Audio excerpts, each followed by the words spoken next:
Seja bem-vindo ao canal Papo Neuro com o Dr. Bebeto Moreira de Souza. Não esquece de se inscrever apertando o botão logo abaixo do vídeo e ativar o sininho para que você fique sabendo antes das novidades aqui no nosso canal. A doutora Lívia teve mais uma vez a gentileza de colaborar conosco. Ela vai fazer uma introdução e depois nós vamos apresentar alguns casos para discussão. Doutora Lívia. Olá, gente, boa noite a todos. Obrigada novamente pelo convite. Vamos fazer nosso sextou aqui com AVC, uns casos para discutir. Eu vou dar uma introdução breve para vocês, tentarei ser breve. Eu vou compartilhar minha tela aqui. Vamos ver se vai aqui. Vocês estão vendo a minha tela? Sim. Estamos. Joia. Deixa eu só pôr para apresentar aqui. Tá bem, então vamos lá. Essa foi uma aula que eu já dei, então os slides estão em inglês, mas eu vou falando junto, então vai dar tudo certo. Então aqui nós vamos falar então sobre a seleção dos pacientes, o ponto de vista de imagem, né, para a trombectomia mecânica principalmente. Nos casos a gente vai discutir um pouco de trombólise venosa também, fora de janela, mas aqui nessa apresentação vou focar um pouco mais nas evidências de imagem para indicação de trombectomia mecânica, tanto na janela precoce quanto na janela estendida, né? Então, só me ajeitar aqui com o programa.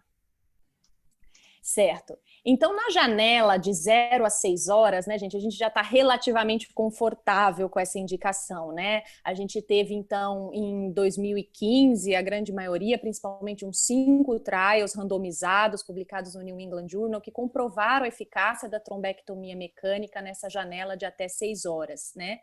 E para selecionar esses pacientes na janela de até 6 horas, a maioria desses trials utilizou o paradigma tomo mais angiotomo. Então, se vocês olharem aqui, a maioria dos estudos aqui colocados, o Mr. Clean, Escape, Extend-IA, Swift Prime, Revascat, utilizaram o paradigma tomo e angiotomo. Nós tivemos alguns estudos que acrescentaram, além da tomo e da angiotomo, imagem avançada. Foi o caso do Extend-IA, que é um que eu vou comentar um pouquinho mais para frente, depois fazendo uma analogia na janela estendida, e o Swift Prime, que usou perfusão em cerca de 81% dos pacientes. O Escape fez também análise de colaterais, mas no fim das contas, com a utilização da tomo e da angiotomo pela maior parte desses trials, né, comprovando a eficácia da trombectomia mecânica, que nós temos de indicação, né, de recomendação no guideline que foi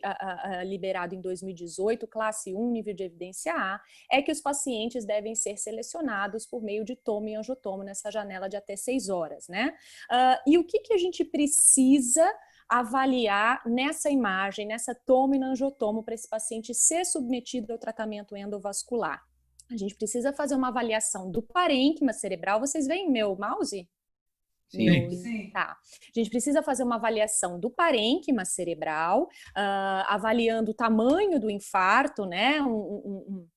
Uma prerrogativa do tamanho do infarto que a gente faz com o Score Aspects e avaliar o vaso, principalmente para detecção da oclusão, no caso uma oclusão proximal, é o que é nível 1, classe 1, nível de evidência A, isso a gente pode discutir um pouco mais essa questão do proximal depois, mas seria essa indicação de uma oclusão proximal, que seria carótida interna ou segmento M1. Isso a gente está relativamente confortável com esse paradigma, a gente vem fazendo esses procedimentos, vem analisando os pacientes dessa forma, e nessa janela eu acredito que a gente tenha pouco problema, né? Então, quando a gente vê um paciente desse tipo, né, esse aqui foi um paciente que chegou com um NIH alto, um delta-T de 48 minutos, ou seja, o paciente chegou extremamente precoce no hospital, uma tomo bem inocente, talvez um apagamento de lentiforme de córtex insular, mas bem duvidoso, uma tomo inocente. Quando ele fez a angiotomo, a gente via aqui uma oclusão proximal na artéria cerebral média esquerda, score de colateral muito bom, né? E quando esse paciente faz a angiografia digital, a gente vê novamente a oclusão, esse paciente é recanalizado na primeira passagem com um TIC-3. Então, esse caso é o caso para a gente que não dá dúvida, né? A utilização da tomo e do angiotomo nesse contexto para a indicação da trombectomia mecânica, é bem tranquilo. Aí começam a surgir as questões além do que está escrito no guideline, né? O guideline ter dito que os pacientes para serem incluídos têm que ter um aspects maior ou igual a 6, quer dizer que pacientes com aspects menores do que 6 não se beneficiam da terapia? Então essa que é a questão que a gente tem que começar a raciocinar a partir de agora, fazer uma avaliação crítica do que é critério de inclusão de trial e o que é evidência de benefício, né? Então, nós não temos na literatura nada dizendo que os pacientes com aspects menor do que 6 não se beneficiam ou poderiam ser prejudicados pela terapia. E nós temos evidências cada vez mais crescentes de que esses pacientes podem se beneficiar, sim, do tratamento endovascular, mesmo tendo aspects mais baixos. Até porque o aspects tem algumas limitações e a gente pode comentar isso nos casos. Então, a gente tem algumas evidências na literatura, aqui com a meta-análise Hermes, aqui com uma análise do trial Mr. Clean, mostrando uma tendência de benefício em pacientes com aspects inferiores a 6. Esse aqui foi um trabalho publicado em 2019 na Brain, mostrando que esses pacientes, às vezes com um score de aspects até mais baixos do que 5, por exemplo, podem se beneficiar eventualmente de uma terapia devido à redução de edema, redução da necessidade de craniectomia descompressiva. Então, está crescendo a evidência de possível benefício nesses pacientes com aspects menores do que 6, e isso vai ser comprovado muito provavelmente em trials posteriores. Nós temos aí alguns em andamento, Tesla, Tension, In Extremis, que vão tentar comprovar esse benefício em pacientes com aspects menores. A mesma coisa vale para pacientes com oclusões mais distais e para pacientes com NIHs baixos, né? Todos esses pacientes que não foram incluídos inicialmente nesses trials vêm sendo investigados agora por novos trials. Então, pacientes com NIH baixo, que não foram incluídos nesses trials de 2015, pacientes com oclusões um pouco mais distais, pacientes com infartos grandes. Então, isso tudo é o que a gente vai ver de evolução provavelmente no AVC e na seleção por imagem nos próximos anos aí. Depois nós tivemos a expansão da janela, né, com a publicação desses dois trials, Dawn e Diffuse, que são extremamente comentados, né, e hoje em dia todo mundo comenta bastante desses trials, que eles comprovaram a eficácia da trombectomia mecânica 6 horas até as 24 horas. Eu não vou aqui me ater aos critérios de inclusão certinho de cada um, porque isso vocês obtêm facilmente na internet, no próprio trial, no Google.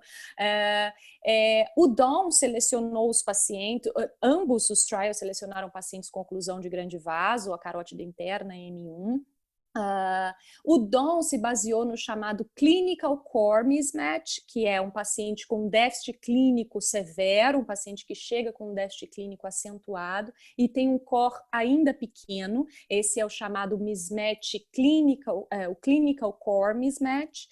E o Diffuse 3 resselecionou os pacientes baseados no mismatch da perfusão.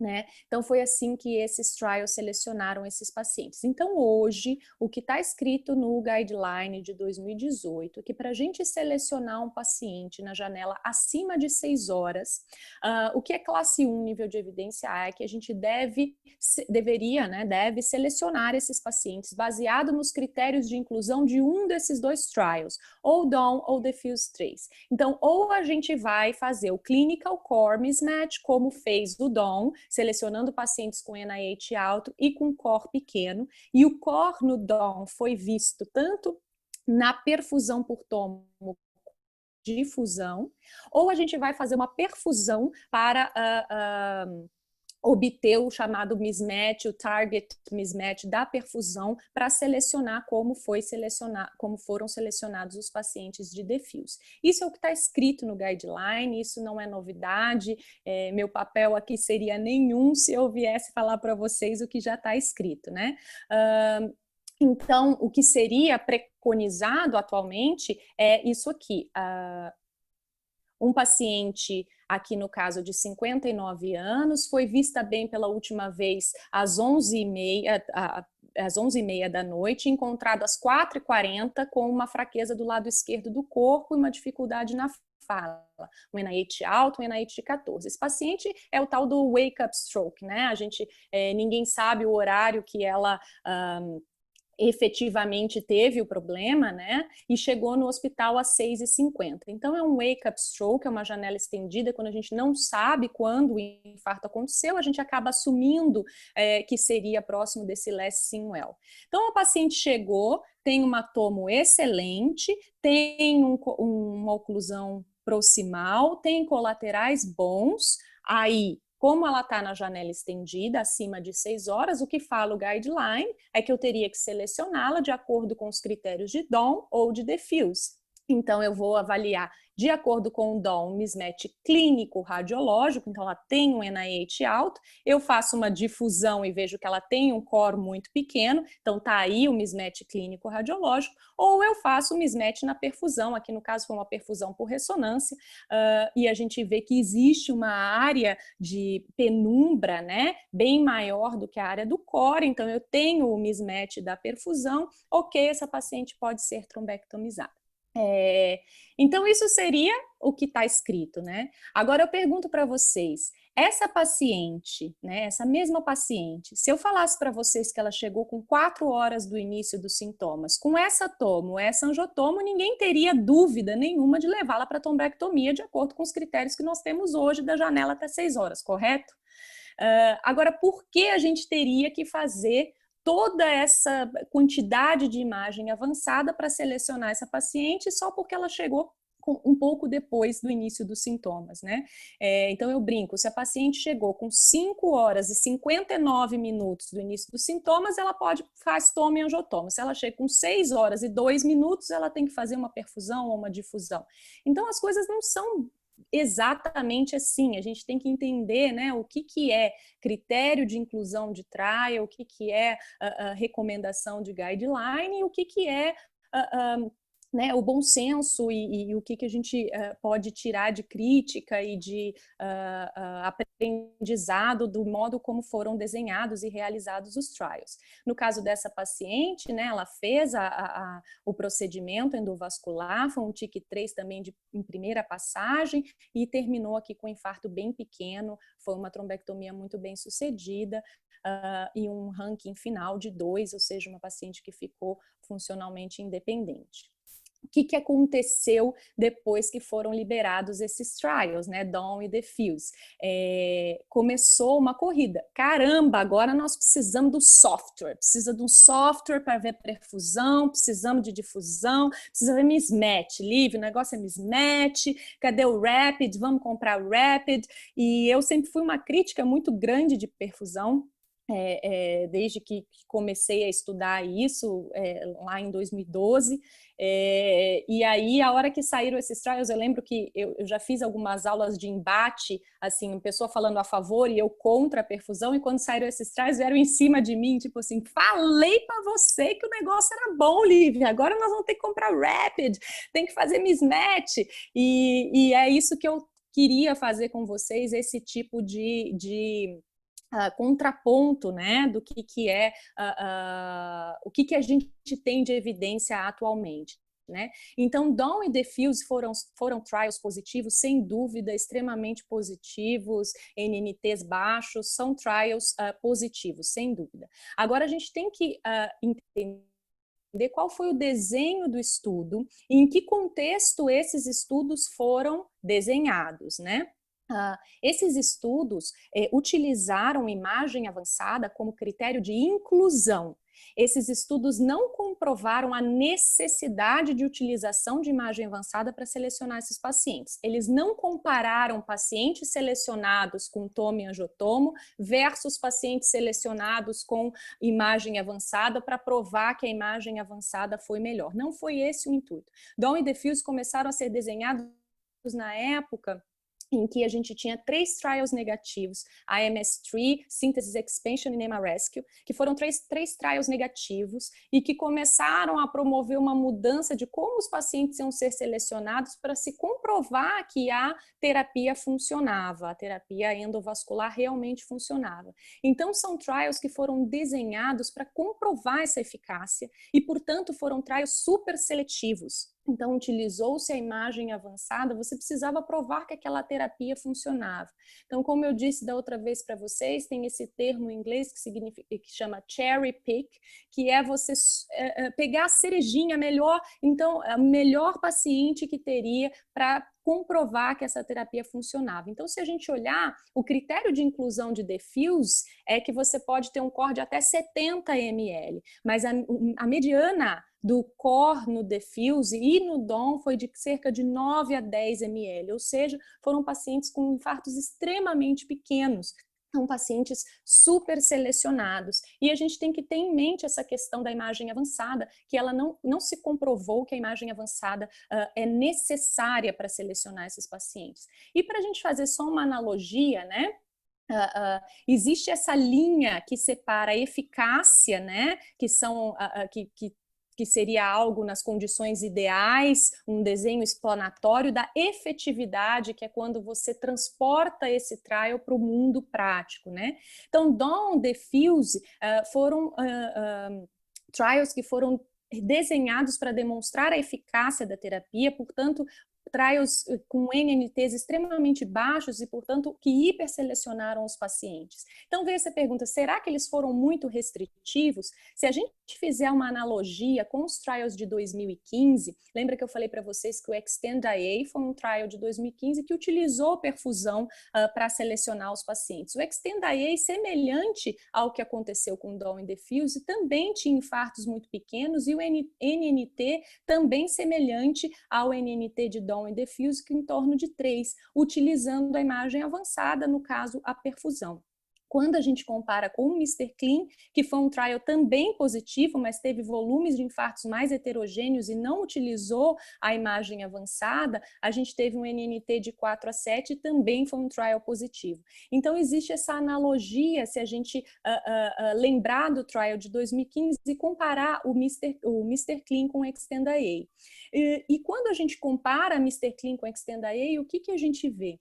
Se a gente utilizasse na coorte do Mr. Clean os critérios de inclusão de Extend-IA, o Mr. Clean teve uma proporção de pacientes que fez perfusão, embora não tenha sido utilizada para selecionar os pacientes, mais de 40% dos pacientes do Mr. Clean que foram tratados e que tiveram benefícios pela terapia teriam sido excluídos se fossem utilizados os critérios de Extend-IA para selecionar os pacientes. Então, esse aqui é uma análise do Mr. Clean, a coorte do Mr. Clean, que eles separaram também os pacientes que tinham mismatch e que seriam elegíveis para o Extend-IA, dos pacientes que não tinham mismatch e não seriam elegíveis para o Extend-IA, não teriam sido tratados, e foi visto um benefício da trombectomia em ambos os grupos. Então, mostrando essa questão da superseleção quando a gente utiliza imagem avançada, principalmente a perfusão. Então, a perfusão excluiria 42% da população elegível do Mr. Clean para o tratamento desses pacientes. E por que isso acontece? Isso acontece por uma limitação do próprio método. Esse foi um trabalho que eu participei que mostra que a definição de core pela perfusão por tomo, ela é muito deficiente, ela é problemática, pode haver superestimativa, pode haver subestimativa. Tem sido feitas várias iniciativas, como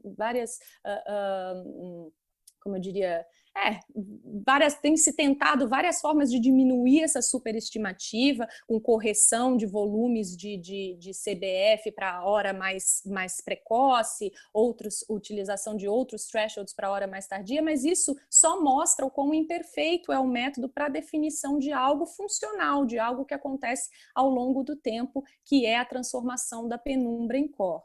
Então, tem essa limitação da perfusão que a gente pode discutir um pouco mais à frente. Aqui falando mais ou menos a mesma coisa. E o que a gente seria uma outra discussão que eu traria para vocês. Será que esses pacientes na janela acima de 6 horas não poderiam ser selecionados com tomo e angiotomo, como os pacientes são selecionados na janela de até 6 horas? E eu falo muito nas reuniões que eu participo de vascular, a gente não tem medo de olhar a tomo sem contraste para olhar o core na janela até 6 horas. Mas a pior sensibilidade da tomo é justamente nas primeiras 3 horas, nos primeiros 90 minutos. Quando a tomo é ruim, é nos primeiros 90 minutos. Após 6 horas, a tomo fica show. A tomo é extremamente sensível e específica acima de 6 horas. Então, por que ter medo de usar a tomo no momento em que ela é melhor? Se a gente já usa no momento em que ela tem mais déficit de sensibilidade, né? Então, vários trabalhos single center vêm sendo feitos, mostrando que quando a gente usa tomo e angiotomo para selecionar os pacientes, mesmo na janela estendida, a taxa de bons prognósticos é semelhante no grupo selecionado com tomo e angiotomo e no grupo selecionado com perfusão. Pacientes com ou sem mismatch na perfusão tiveram desfechos semelhantes. Isso vem sido mostrado, né, vem sido tentado, como eu falei, em alguns estudos isolados, e a gente vai ter aí, muito provavelmente, alguns trials saindo a esse respeito, utilizando critérios de imagem mais abrangentes para selecionar esses pacientes para terapia acima das 6 horas, utilizando, por exemplo, o paradigma de tomo e angiotomo nessa janela estendida. É o caso, por exemplo, do Mr. Cleanley Trial, que vai ser um trial também que a gente aguarda o resultado. Então, aqui mostrando mais uma vez quando você utiliza um conceito mais liberal para selecionar os pacientes e quando você utiliza os critérios de Dawn e Diffuse, que a gente tem que entender qual foi o motivo deles terem critérios mais restritos para selecionar o paciente, que são trials desenhados para demonstrar a eficácia da terapia e não para demonstrar a necessidade da imagem avançada. Então, aqui só, mais uma vez, mostrando esses critérios de seleção dos pacientes com o tomo e angiotomo. Então, o que a gente tem hoje em dia de definição para tratar os pacientes, o que a gente tem de evidência para selecionar os pacientes com imagem? Na janela até 6 horas, tomo e angiotomo são suficientes. A avaliação do parênquima e a avaliação vascular por meio da angiotomo. Lembrar que provavelmente existe um benefício potencial aí que vai ser verificado em alguns trials em pacientes com aspects menores, e depois, se vocês quiserem, a gente pode fazer uma discussão da questão do aspects também, é uma coisa que eu não sou lá muito fã. A gente pode discutir depois isso, discutir um pouco mais de colateral, que é algo que eu gosto, e falar do que mais a gente pode tirar de informação desse paradigma tomo e angiotomo para esses pacientes. Lembrar que na janela de 6 a 24 horas não existe ainda evidência na literatura demonstrando que a imagem avançada é necessária para tratar esses pacientes. Não existe dado na literatura a esse respeito mostrando que ela é necessária. Ainda não foi feita essa comparação. E a gente tem que evitar a armadilha de olhar para esses NNTs muito baixos, achando que demonstram um benefício grande, quando na verdade eles também implicam em exclusão de pacientes que provavelmente se beneficiariam da terapia. Então, olhar com cuidado essa questão da hiperseleção nesses trials e a dificuldade que é transportar esses resultados para o mundo real e, portanto, ter essa crítica em mente, mesmo que a gente venha a usar a imagem avançada nesse momento. Depois, se vocês quiserem, a gente comenta um pouco sobre a questão dos softwares automatizados, isso tudo eu acho que a gente pode deixar para as perguntas para dar tempo de discutir nos casos. É isso, pessoal. Ok, Lívia, muito obrigado. Essa explanação foi muito boa, porque deu uma arrumada na cabeça para a gente discutir os casos agora. Então, acho que nós podemos começar com a discussão dos casos. Clécia, ótimo. Tá no comando agora. Agora que a falação vai solta, né, Clécia? Eu vou parar aqui minha tela, peraí. Stop share. Pronto. Você pode, eu acho que, fazer a sua agora.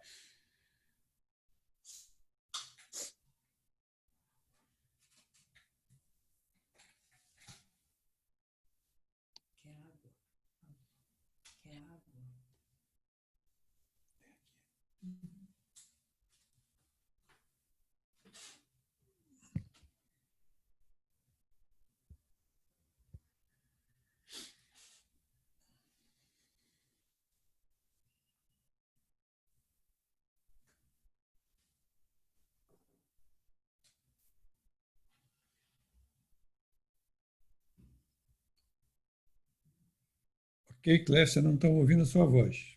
Ainda assim, vamos lá. Então, caso 1, todo mundo está ouvindo bem? Tudo bem? Sim. Ótimo. Então, paciente de 77 anos, um NIH de 16, ela acordou hemiplégica à esquerda, uma dificuldade de fala, e vista bem pela última vez, né, sem sintomas, de 12 a 14 horas, configurando então o wake-up stroke. Ela acordou com sintomas. As imagens do caso, a TC sem contraste, era essa, mostrando pouca alteração, mais relacionada à microangiopatia. Na sequência, com uma janela mais crítica, lembrando o seguinte, que aqui era bem inocente, né? Isso aí passaria provavelmente. Uma janela com corte mais espesso, uma janela mais fechada, mais crítica, mostrava então essa área de hipodensidade, correspondência aí com o M5 do Aspects, e mais uma vez confirmando que existia essa simetria, essa hipodensidade com a área de borramento aqui da interface da substância branca cinzenta. Isso na tomografia. Então, esse exame, então, até agora, a gente não tem formação expansiva, não tem sangramento, o Aspects, na verdade, a gente tirava só um ponto, né? Que era esse M5, numa paciente com wake-up stroke. Ela foi para o angiotomo e não tinha obstrução de grande vaso intracraniano. O estudo das carótidas mostrava só uma placa calcificada na carótida esquerda, no bulbo, mas sem determinar estenose significativa. E aqui no estudo multifásico, né, da angiotomo, a gente via que, de fato, não tinha oclusão de grande vaso. Então, o paciente com wake-up stroke, sem obstrução de grandes vasos. E aí, quando a gente tem wake-up, né, é aquela questão, a conduta para obstrução, com a paciente que tem obstrução e sem obstrução. Né? A paciente com obstrução, obviamente, ela vai para a trombectomia. No nosso caso, a paciente não tinha, então é a conduta do paciente com wake-up sem obstrução. Se ele vai fazer o trombolítico. E essa paciente, então, ela foi conduzida, ainda um resumo, ela provavelmente tinha uma obstrução distal, ela foi para a ressonância e fez essa sequência de flare e difusão para checar se tinha um mismatch. E essas eram as imagens. No flare, além daquela microangiopatia, o que chamava a atenção mais era um discreto hipersenal na ínsula direita. E quando a gente fez a difusão, então, você confirmava uma restrição, onde tinha aquela discreta alteração de sinal, e no plano mais acima do ventrículo, aí sim tinha uma área maior de alteração de sinal. Coronal mostrando uma área extensa, e que não tinha correspondência no flare, então, configurando o mismatch. Então, foi indicada a trombólise venosa para essa paciente. O NIH dela, poucas horas depois, ele vai de 16, que era o inicial, para 6. O controle pós-tomografia em 24 horas foi esse, né? Restando uma pequena área de hipodensidade que correspondia àquela área da difusão. No plano dos ventrículos, a mesma coisa. E no quarto dia, o NIH 0.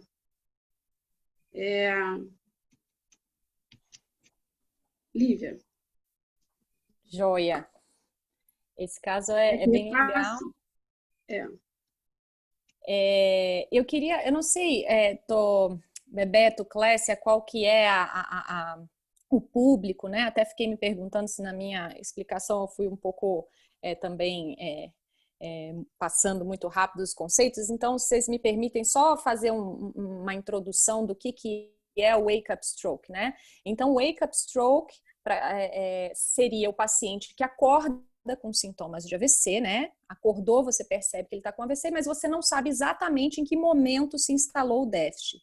Até pouquíssimo tempo atrás, esses pacientes não eram tratados nem com trombólise, nem com trombectomia, porque a gente não sabia a hora que eles tinham tido o início dos sintomas. Mas vários trabalhos mostravam que, na grande maioria, esses pacientes com wake-up, eles, na verdade, não AVCzam e ficam dormindo e vão acordar muito tempo depois com um AVC de muitas horas. Geralmente, esses pacientes acordam muito próximo de ter tido o AVC, então, geralmente, são pacientes que estão ainda dentro de uma janela passível de tratamento.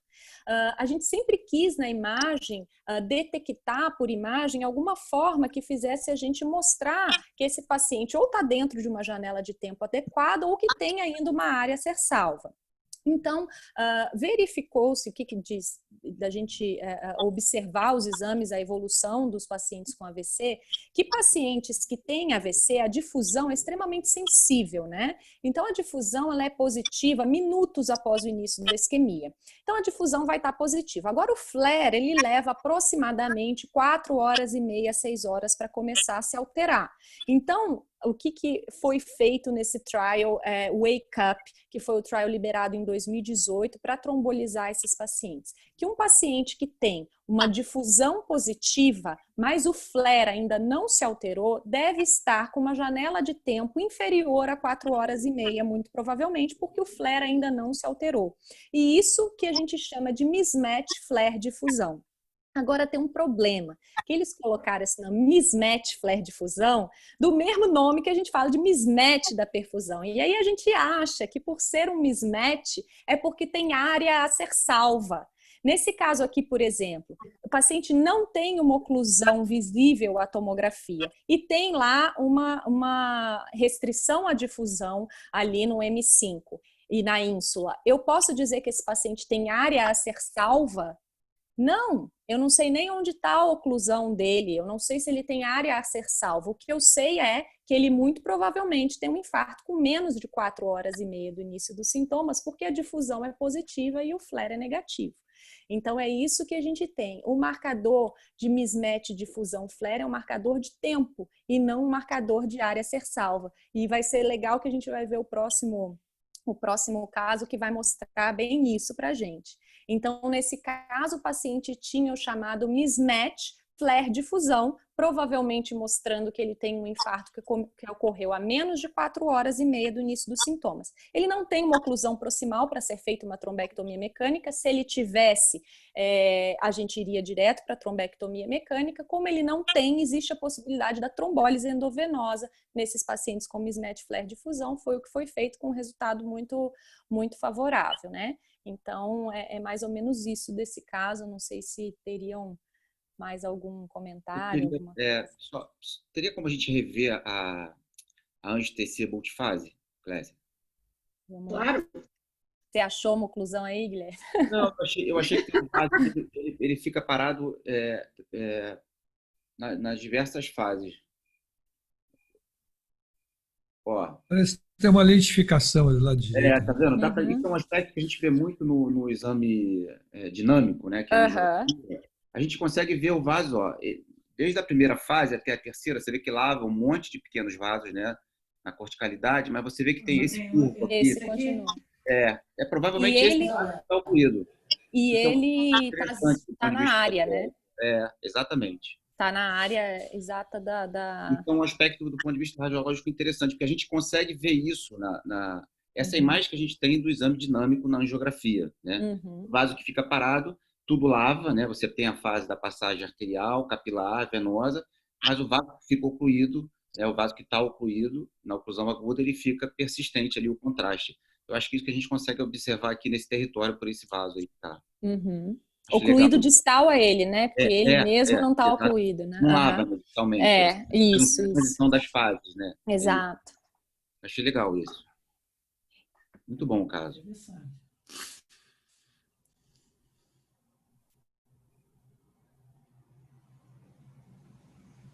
E é o território exatamente, né? Exatamente onde foi. Exatamente. Não tem problema, não. Pode ir. Desculpa. Então, agora uma mulher... Só uma coisa que eu lembrei. Só uma coisa também que eu queria pontuar com vocês, só para deixar o negócio mais confuso, né? Se vocês forem olhar no critério de inclusão do Wake Up, o que ele coloca lá? Difusão positiva, flare negativo. O que é o flare negativo? É o flare que você olha visualmente na janela habitual e não vê lesão. Quando a gente fala, parece óbvio. Mas, na prática, eu que tenho feito bastante difusão em flare, sempre vem, mas esse flare tá positivo? Aí a gente dá uma janeladinha, parece que ele tá branquinho, e isso não tá no trial, não tem um threshold, não tem se o flare tiver tantas unidades, não tem isso. Então, é um visual na janela habitual. E vocês viram que em uma parte a lesão já tinha um flarezinho positivo e na outra não, né? A gente vê que essa questão também não é linear, né? Não é toda lesão que vai evoluir da mesma, né? O tempo vai correndo e a coisa vai acontecendo. Não é uma coisa tão homogênea dentro da mesma lesão. Então, tem todas essas nuances que acontecem no dia a dia, né? Mas, em tese, o flare negativo é o flare que você olha na janela habitual e visualmente você não vê lesão. Essa história do flare negativo é que é o difícil, hein? Eu digo. Tem uma sujeirinha qualquer. Exatamente. Vai ver nesses casos. Então, você tem uma senhora de 79 anos com quadro Wake Up Stroke, com NAE de 15, com déficit à esquerda. A TC dela, primeira, mostra, então, essa... Desculpa, estão vendo meu mouse? Sim. Um trombo extenso no segmento M1, à direita. E já se vê uma hipodensidade, comparando, né?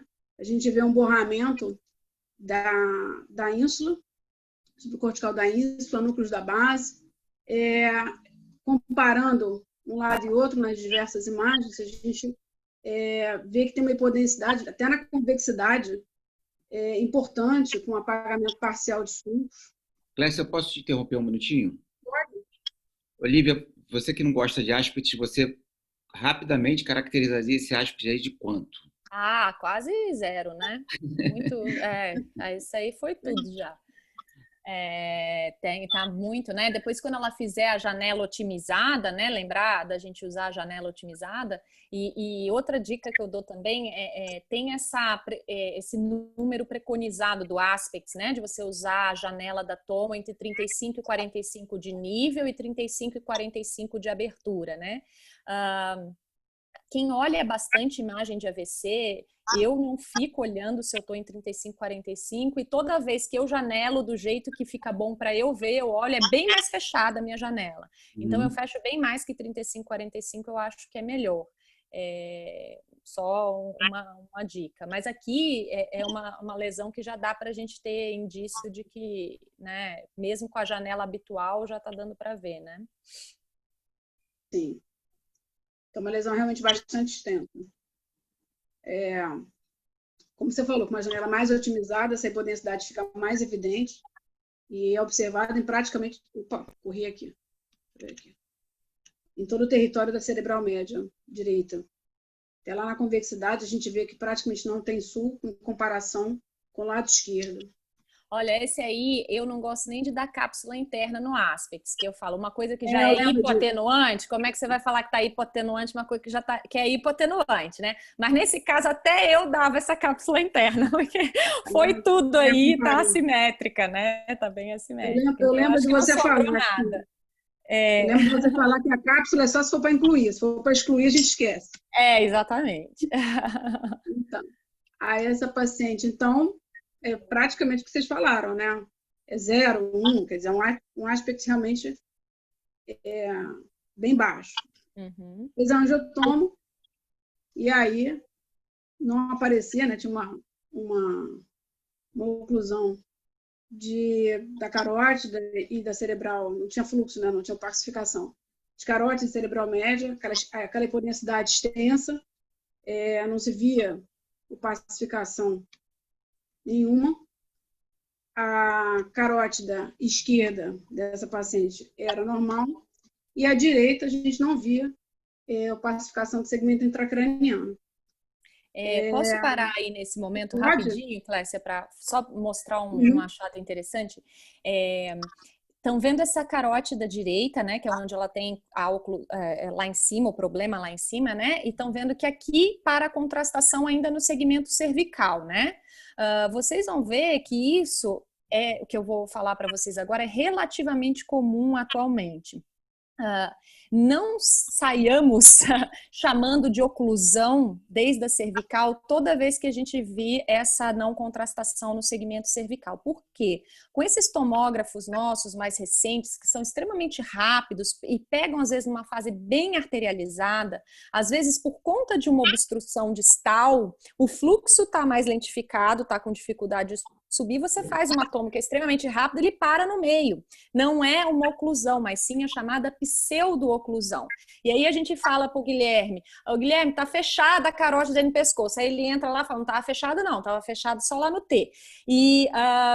E aí a gente fica com aquela cara. E tem alguma coisa que ajuda a gente a falar que é uma pseudo-oclusão na imagem? Tem. Tem um trabalho da JNR com a casuística do Mr. Clean que mostrou a diferença entre oclusão ateromatosa, oclusão por dissecção e pseudo-oclusão, tentando diferenciar essas coisas. Não é sempre fácil, mas tem algumas coisas que a gente pode utilizar a nosso favor. Um indício, por exemplo, aqui. Se vocês virem a oclusão por ateromatose ou por dissecção, a dissecção faz a chama de vela, né? A ateromatose oclui mais abrupto, mas geralmente as duas são abruptas e abruptas que eu digo assim, com um contorno bem definido, o contraste chega para ali e fica um contorno definido. Quando é uma pseudoclusão, você vai vendo esse contraste ficando borrado e indo meio enfraquecendo ali para cima e fica um borramento do contraste. Já olha isso e já pensa, será que essa carótida está fechada mesmo? Outro indício é se o seu T está fechado. Se o T carotídeo está fechado e você tem esse aspecto meio borrado do contraste subindo, pense na possibilidade de uma pseudoclusão. E o que ajuda mais? É obter fases tardias. Se você obtém uma fase mais tardia e você vê, por exemplo, o contraste no segmento petroso, muito provavelmente esse contraste está vindo de baixo. E isso foi uma pseudoclusão, não uma oclusão verdadeira. Então, são alguns indícios, e esse caso aí é bem legal, que é uma pseudoclusão, né, Clécia? Vou passando para você poder ir falando, é exatamente isso. Olha. A gente aqui... então a gente na fase arterial, né, a gente não vê contraste ali no petroso, nem no cavernoso. Aí, na sequência, eu vou mostrar lá de baixo, que mostra a opacificação que aparece na fase mais tardia. Do segmento petroso e intracavernoso. E na verdade isso muda tudo para a gente, né? Exato. Então é uma coisa e então, não é raro da gente pegar. Não é. E aí, deixa eu ver aqui. E essas colaterais, aquelas praticamente não existiam, né? Exato. Bem ruins, uma lesão bem extensa, com aspectos péssimos. Aqui, recapitulando, o sem contraste, então era o segmento M1 todo ocluído, fazendo aquela pseudoclusão. E como, na verdade, assim, não teria indicação, mas ela foi pelo protocolo, ela foi para ressonância, embora o aspecto contraindicasse, provavelmente pela extensão, né, algum tratamento adicional. E realmente, além de todo o território da cerebral média, tinha um comprometimento na parte aqui da cerebral anterior, na difusão. O flare está bem mexido, mas a gente vê que tem uma questionável hiperintensidade no lobo temporal. E que nem tinha na tomografia aquela simetria de sulcos, a gente vê que tem um efeito tumefativo de ínsula lobo temporal, com esse apagamento em comparação com o contralateral, não tem aquele persinal que a gente estaria esperando. Quer comentar, Lívia, aquele negócio que você explicou? Deixa eu ver, acho que tem mais. No fim, gente, resumão. então assim, no resumão, vamos lá. Então, esse caso, que difere do anterior, né? Eu tenho um wake-up stroke, novamente, mas essa paciente tem uma oclusão proximal. Então, quando eu vou tratar um wake-up stroke, né? Quando eu vou pensar num wake-up stroke com oclusão proximal, eu já penso se ele tem a possibilidade de ir para uma trombectomia mecânica, porque ele tem oclusão. E aí nós vamos tentar incluí-lo na trombé. Vamos supor que eu não estou num hospital que não tem trombectomia mecânica. Então, eu posso pensar na possibilidade de trombolizar esse paciente, mesmo tendo uma oclusão proximal, trombolizá-lo por protocolo de janela estendida, seja pelo wake-up ou seja pelo extend. Aqui no caso, o que aconteceu, né? É aquela questão que eu falei para vocês, que o mismatch difusão flare não significa a área ser salva, e sim é uma prerrogativa de tempo. Então aqui a gente olha essa toma e fala assim, poxa, a difusão é positiva, o flare é negativo, tem área para ser salva? Não. O que está mostrando nesse caso é que essa paciente tem um infarto que muito provavelmente ocorreu a menos de 4 horas e meia. A menos de 6 horas, 4 horas e meia. Mas é uma paciente que já tem uma difusão muito extensa e colaterais ausentes praticamente. Essa paciente seria o que a gente chamaria de fast progressor, né? Uma paciente que tem um infarto já muito grande, com pouco tempo, por uma circulação colateral extremamente ruim, né? Então, o que a gente pensaria aqui, por exemplo, quem faria trombólise endovenosa porque tem mismatch flare difusão nessa paciente? Então, Lívia, isso que eu ia falar, isso cria confusão. Sim, o mismatch flare difusão é isso que é a questão da gente entender. Uma coisa é o critério de inclusão do trial, outra coisa é o que o trial fez. Por exemplo, o mismatch flare difusão, a gente fala, se o difusão é positivo, flare negativo, tromboliza. Não é assim, né? Foram excluídos do wake-up pacientes com infartos que acometiam mais que 1/3 do território da cerebral média, foram excluídos do wake pacientes com NIH acima de 25, foram excluídos, então tem vários critérios. Então, paciente com infarto acima de 1/3 do território da artéria cerebral média foram excluídos do wake-up, mesmo se tiverem mismatch de difusão flare. Então, esse caso, ele não seria elegível à trombólise endovenosa pelo mismatch de difusão flare, porque ele tem uma área extensa de alteração de sinal, ele tem um volume muito grande de infarto. Também não seria elegível a trombólise endovenosa pelo extend, que fala de um volume de até 70 ml. Aí tem mais que 70, com certeza. Então, também não seria elegível. E aí a gente passa para a questão da trombectomia na janela estendida. Esse paciente também não seria elegível nem pelos critérios de Down nem de Diffuse, porque tem infartos superiores a 70 ml. Né? No caso do Down é até menor o volume de infarto. Então é uma paciente que não seria elegível pelos critérios atuais. Se vocês me perguntarem, e aquela questão do infarto grande, de eventualmente poder ter um benefício ou não, aí, né, Guilherme, é uma questão de uma decisão individualizada, né? Nesse caso aqui em particular, eu não vejo nenhuma área muito preservada para a gente eventualmente pensar. Mas a gente tem casos, eu tenho exemplos de casos, por exemplo, não aqui do Brasil, mas de fora, de pacientes que tinham mais de 70 ml de difusão, mas tinham um córtex motor preservado ou tinham um M4 direito, que é a área da negligência preservada, e você faz a trombectomia mecânica para preservar uma área eloquente que ainda não foi afetada. Então, eu acho que o futuro da imagem avançada, na minha concepção, vai ser esse.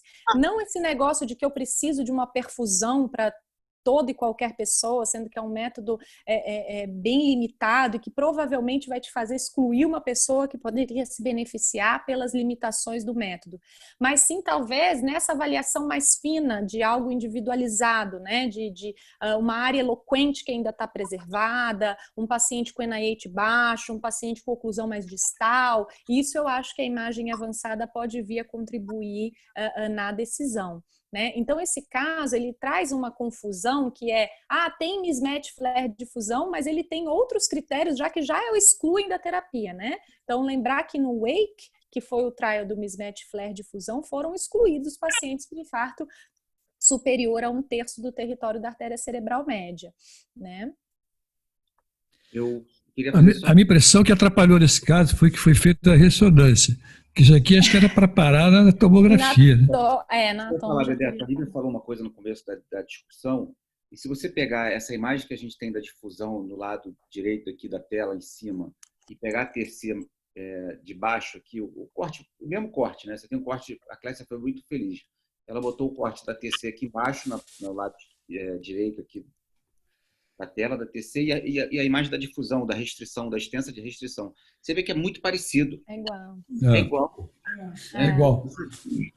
O que a Lívia falou no começo, eu acho que é o que a gente vem discutindo hoje, né, eu vou me alongar só mais um pouquinho, mas acho que é uma coisa muito importante que ela falou na aula dela, no início, nas considerações dela, é a gente separar o mundo real, né, o mundo da prática, né?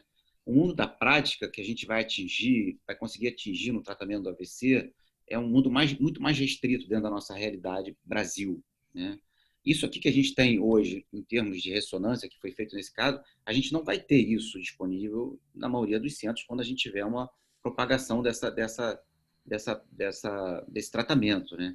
Então, eu acho que é muito importante a gente ir nessa vertente da Lívia, né? De que a TC, né? Quando você tem um cérebro na TC, como esse paciente tem, você pode tomar muitas decisões só com a TC, né? Eu acho que isso que o Bebeto falou, e foi quando a Lívia falou também, eu acho que a ressonância, nesse caso, ela pode trazer muita confusão, né? Porque se você pega uma pessoa que tem um conhecimento não tão refinado do estudo e acha que ela pode trombolizar uma doente, essa doente tem um potencial para sangramento, se for trombolizado, elevadíssimo, né? O que vai só piorar a situação, apesar de ser uma situação bem crítica. Então, acho que realmente a questão da TC, ela vai ser muito visitada por nós ainda quando a gente conseguir estabelecer os centros de tratamento da doença de uma maneira mais heterogênea pelo Brasil afora, com as limitações que a gente tem, né, de técnicas de ressonância, de difusão e tudo isso. E esse caso, Guilherme, ele tem um outro achado que é um que particularmente eu gosto, entre aspas, que é o score de colateral, né? Uhum. Tem muita gente que valoriza muito, outros que dizem que não adianta muito. Na minha prática, esse colateral é o que mais me ajuda. Porque o colateral ausente, o colateral zero, eu não estou dizendo aqui que o colateral zero ou ausente não deva ir para a trombectomia, isso é uma outra discussão. Mas o colateral ausente, ele aumenta a sensibilidade da minha tomo para detectar um infarto grande. Principalmente na janela de tempo até 3 horas, até 90 minutos, que é quando a tomo tem uma sensibilidade menor. Então, você tem uma tomo que você está ali na dúvida se o infarto é grande, não é grande, porque está muito precoce, a tomo ainda não ficou bem definida, e você faz uma angiotomo, claro que multifásica, para você ter certeza que você está classificando de forma correta esses colaterais. E você vê que é um score ausente de colaterais, que a gente chama de padrão maligno de colateral. Esses pacientes têm um trabalho do grupo que eu fiquei de 2012, no trabalho 100% deles tinham um infarto maior que 100 ml na difusão à apresentação. Então, o score de colateral ausente, ele é um marcador, ele ajuda a gente a aumentar a nossa sensibilidade na detecção de infartos grandes, né? Não quer dizer que deva ou não deva ir para a trombectomia, isso é uma outra discussão, até porque vem se tendo evidências de que eventualmente infartos maiores podem se beneficiar, né?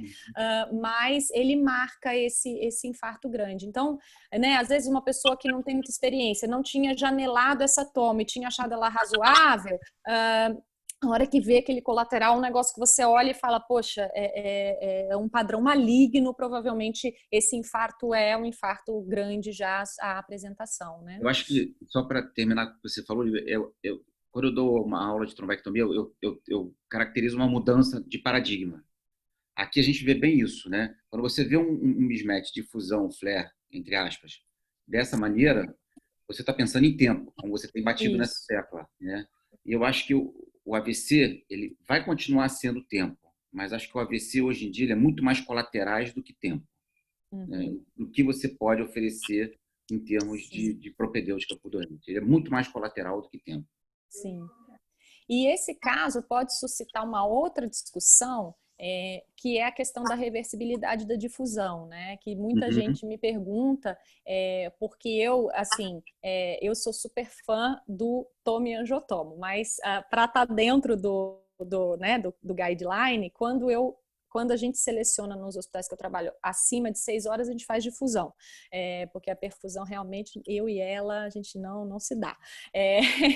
Então, faz mais a difusão. E sempre tem essa questão da reversibilidade da difusão. Saiu um artigo esse ano, em março, da Neurology, fazendo uma revisão de todos de vários trials e colocando a questão da reversibilidade da difusão.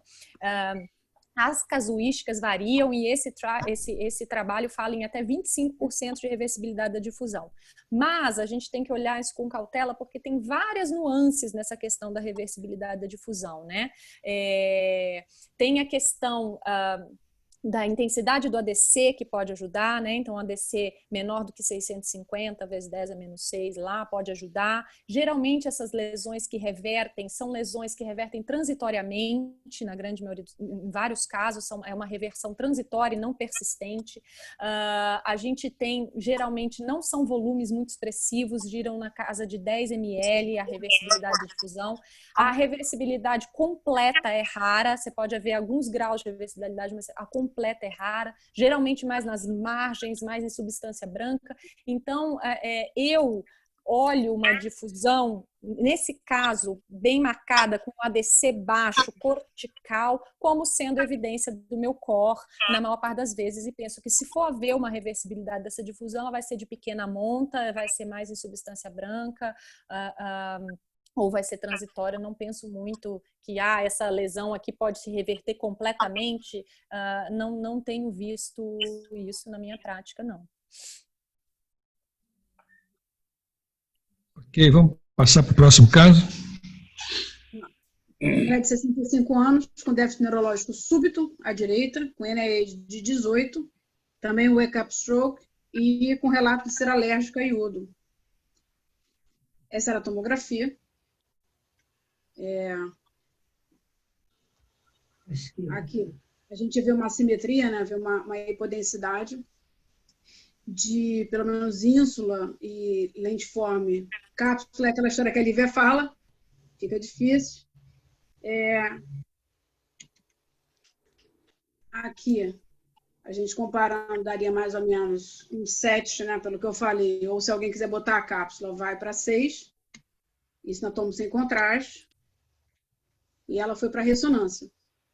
Na ressonância, como ela era alérgica a iodo, optaram por fazer uma angiorressonância e o TOF mostrava ausência de sinal desde a carótida. Só que tem que lembrar que o TOF ele é muito sensível, né? A qualquer lentificação, você pode ter a supressão do sinal do vaso inteiro. Então, carótida e cerebral média esquerda sem sinal. Esse era o flare e a difusão. É aquilo que a Lívia estava falando. Difícil ter aquele flare totalmente negativo, né? Ele tem uma discordância, mas a gente vê o hipersinal, que desenha aqui o caudado, que era até meio que mal visto na tomografia, né? Era questionável. E na ressonância... Esse é um flare positivo, né? Positivo. É positivo, exatamente. É discordante, assim, que eu estou falando, é desproporcional, mas é positivo. Sim, é positivo. Então, lentiforme, ínsula, o caudado já mostrava o hipersinal e uma restrição maior, né, na difusão. Posso fazer um parêntese? Pode, claro. Então, Clécia, voltando, hoje eu estou mundo real, né? Primeira coisa, você botou em vermelho, né? Alergia ao uso de contraste. O ginecologista adora não injetar contraste, impressionante. É o medo que se perde. Já começa com a enfermagem, já começa com a enfermagem, doutor, é alérgico. Bom, então, assim... Você vai fazer depois. Aí, né? O Guilherme vai lá e toca contraste no cara, nem pergunta nada. Então, 6 vezes mais que a gente já pôr, né? Eu acho que no mundo real, esse doente, com a clínica que ele tem, né, primeiro que você pode não ter uma ressonância no hospital, né? Ou você vai ter que injetar o contraste. Eu acho que isso tem que ser uma coisa que vai ser afirmada, né, no futuro bem próximo. Assim, alguém vai ter que assumir essa injeção de contraste, né? E engraçado que eu tive recentemente um caso que o radiologista queria assumir a injeção de contraste, um paciente COVID, com uma oclusão de basilar súbita, e estava ventilando normalmente, fez uma oclusão de basilar na unidade de COVID, né, unidade intensiva, e entubaram o doente, porque ele perdeu o parâmetro ventilatório por causa da oclusão de basilar, e desceram com ele para fazer, e vamos fazer angiotomo. Não vamos fazer angiotomo, mas o paciente está entubado. Não, mas ele é alérgico ao contraste. Assim, então, assim, é uma coisa que a gente vê muito, muito no dia a dia, né? E eu acho que, assim, alguém vai ter que assumir esse doente para fazer o contraste. Não vai ter jeito. Agora, Guilherme, só para fazer um contraponto. Esse caso aí, Clécia, ele tinha cerebral hiperdensa? Opa, não. Não. Não? Porque também, penso eu, assim, não sei. Se você tiver um paciente com NIH alto, né? E que a sua probabilidade de oclusão de vaso proximal é alta. Eventualmente, você tem até uma cerebral média hiperdensa. Num paciente alérgico, para você eventualmente fazer uma angiotomo, e eventualmente depois ter que fazer uma adrenalina e não sei o quê, né? Se ele tiver já um NIH alto com uma cerebral média hiperdensa, talvez, né, seja o caso de direto, né? Direto para não... E direto, porque aí vocês têm todo o parâmetro. Eu acho que na realidade nossa, quando a gente for estabelecer, voltando à história da realidade, você não vai ter centros que você fazer o bypass, né? Você vai acabar fazendo bypass, porque ninguém assume esse doente, ninguém quer estudar o contraste. Né? Eu acho que é prático isso. Bem importante isso. Eu tenho a impressão que muitos pacientes vão bypassar isso tudo direto para a sala de geografia. Ainda mais se o intervencionista estiver lá, a gente está perdendo tempo. É partir direto para a sala de geografia. Para fazer o antialérgico corticoide. Fazer a sensibilização dele. Tá brincando. Não tô, hospital privado. Olha, o que o Guilherme não contou aí é o seguinte: contraste injetado na artéria não dá alergia. Ponto. Ninguém sabe por quê, é verdade. É mesmo. Porque... Serenidade dos intervencionistas, tá vendo, Lívia? Nada. Eles falam isso rindo. Olha, na minha vida, eu fiz muita geografia, nunca parei um exame de geografia por causa de alergia. Nunca. Né? Eu acho que eu tenho um episódio. Mas aí vocês já estão lá, já estão com a veia pega, já sabem fazer as paradas, né? Assim, eu vou dizer que antes eu tinha muito medo, agora eu tenho um pouco menos, porque eu tenho um filho, o meu filho menor é alérgico alimentar grave e já fez uma anafilaxia grave uma vez e eu sou obrigada a andar com adrenalina agora do lado do meu filho, antialérgico. Então agora eu sou craque, eu sei protocolo para criança, eu sei se precisar de alguma coisa, eu já sei tirar. Do ponto de vista prático, esse doente ele é acompanhado por um emergencista, por um radiologista e por um neurologista. Sim. E o neurointensivista já sabe que ele vai para lá. Não tem... Entendeu? Eu acho só que é difícil, né? A gente vê, às vezes, até uma ausência de vamos resolver isso, né? É que no momento lá, né? Esse caso, por exemplo, a gente podia até ter se perguntado se valeria a pena ele ter feito a tomo sem contraste, porque ele foi para tomo sem contraste, depois para ressonância, né? Se vai fazer ressonância, será que não vai direto logo, já faz um só? Mas é que na correria esse fluxo não é bem estabelecido, né? A gente não tem um fluxo paciente alérgico, um fluxo, então realmente as coisas acabam se perdendo um pouco na prática, né? Esse tempo, como ressonância aí, é porque a Clécia mostrou rapidinho aqui no slide, mas demora uns 50 minutos. Demora. E por conta dessa história de ter alergia e tudo mais, também não foi feito. Nesse caso, a gente não tem o estudo do pescoço. E aí ela foi da sala de ressonância, aí que ela foi para a intervenção. Então, o resumo do caso. Aqui. Aí ela foi para a trombectomia. E o aspecto pós-tratamento. E, Guilherme, quer falar? Opa, não, acho que recanalizou bem o vaso, né? analisou bem. Se eu te perguntar, esse aspecto dessa irregularidade parietal da carótida é um achado? Se você for ver, Clécia, volta um pouquinho. Volta um? Peraí. Não. Então, você vê que o catéter de aspiração ele está lá em cima, né? Então, essa ponta que você está vendo aí é o catéter de aspiração e em cima é o stent, né? Isso pode ser doença, eu acho que é uma paciente idosa, né? Pode ser doença irregularidade parietal por doença aterosclerótica, mas muito pode ser também por espasmo, né? Apesar desses catéteres serem bem autraumáticos, né? Isso pode ser um pouco de espasmo residual da subida desse catéter até a cerebral média, tá? Mas eu lembro que eu falei na aula que eu dei, existem alguns estudos, né, que avaliam até os espasmos nos ramos, né, de M2, M1, M2, e que mostram que isso, na verdade, não tem muito um fator prognóstico ruim para pós-procedimento na evolução desses doentes. Mas eu acho que isso pode ser espasmo ou doença. Aí você tem que ver, né? Se ele tem do outro lado, pode ser que seja doença aterosclerótica, né, realmente. Mas pode ser, muitas vezes, espasmos que a gente observa na subida desses catéteres de aspiração, que são bem atraumáticos. Né? Para ele chegar lá em cima, ele tem que ser muito atraumático. Entendi. E aqui foi a evolução desde a TC inicial, a TC logo depois do procedimento, mostrando essa área de hiperdensidade, e depois, no dia seguinte, uma reabsorção, parte dessa hiperdensidade, que deve ter sido extravasamento do contraste, né? Quer comentar? Eu queria que a Lívia falasse um pouquinho sobre isso, porque é uma coisa que a gente vê muito a gente sabe o que é isso, né? Mas eu acho que era interessante as pessoas terem um conhecimento dessa imagem, né? Que a gente faz a trombectomia e às vezes a gente não tem, a gente quer saber como é que está evolutivamente o doente, né? E a gente ainda não foi passar a visita no dia seguinte, ele reperfundiu, né? E aí a gente chega lá e a gente vê uma imagem como essa, é uma imagem super tranquila, que faz a trombectomia. A gente sabe que isso vai ter uma evolução. Então, Olivia, se você pudesse falar um pouquinho, eu até conversei um pouquinho sobre isso com o Bebeto. Eu acho que a Clécia já falou, isso é uma perda de barreira, né? Isso.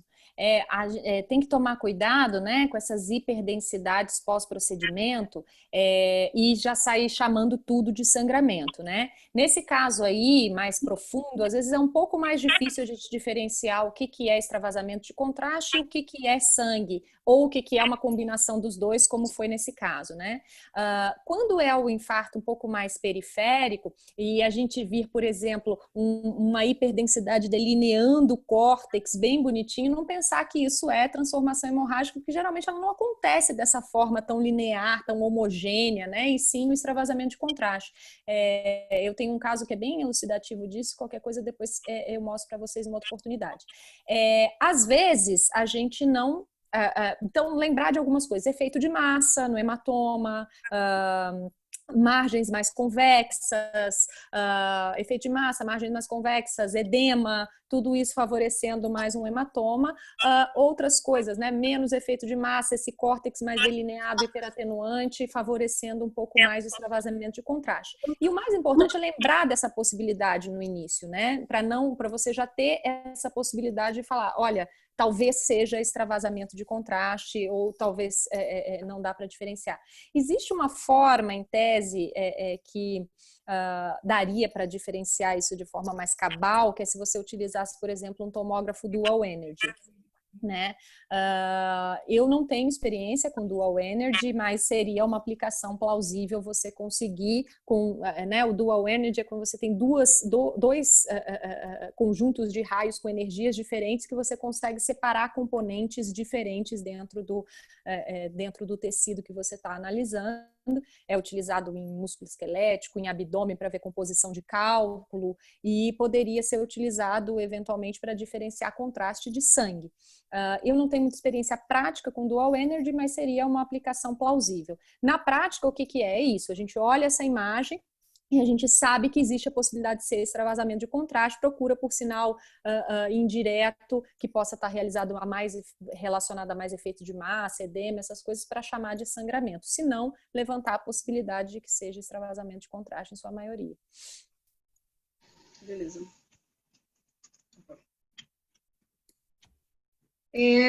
Guilherme vai abrir ou vamos abrir para pergunta, Bebeto? Vamos abrir para pergunta, nós já estamos com 1h10. A Lívia não deu conta do serviço. Foi. Então, mas eu já falei. Para não ter corre-corre, entendeu? Então, para não ter corre-corre... Eu vou apresentar um caso, para terminar rápido. Tá bom. Nós vamos apresentar esse caso e depois a Lívia vai ter que voltar para do resto. Eu não tenho mais o que falar para vocês, eu já sabem. Então, mas esse caso vai ter. Só para discutir os casos. Eu acho que foi super interessante, mas os casos que eu preparei 3, Bebeto, mas são muito parecidos com o que a Clécia apresentou, mas eu tenho um que é diferente. Joia. Eu acho que pode ser super interessante a gente dar uma olhadinha nele. Eu vou tentar ser rápido, para a gente fazer mais discussão do que olhar a imagem. Como é que eu faço? Eu faço o compartilhamento da tela? Peraí. A Clécia para de compartilhar. Peraí. Vou ser bem rápido. É lá em cima, Clécia. Peraí, estou tentando sair aqui. Peraí. Tem um stop sharing em cima. Isso, boa. Fui. Olha o meu armário aberto. Coisas de live, Lívia. Fiz até um trocadilho. Coisas de live. Agora eu compartilho a tela, não é isso? Uhum. Vamos lá.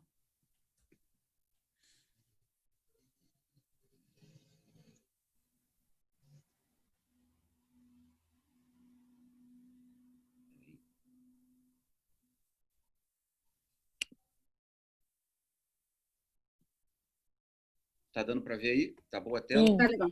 Tá. Então, vou apresentar um caso rapidinho.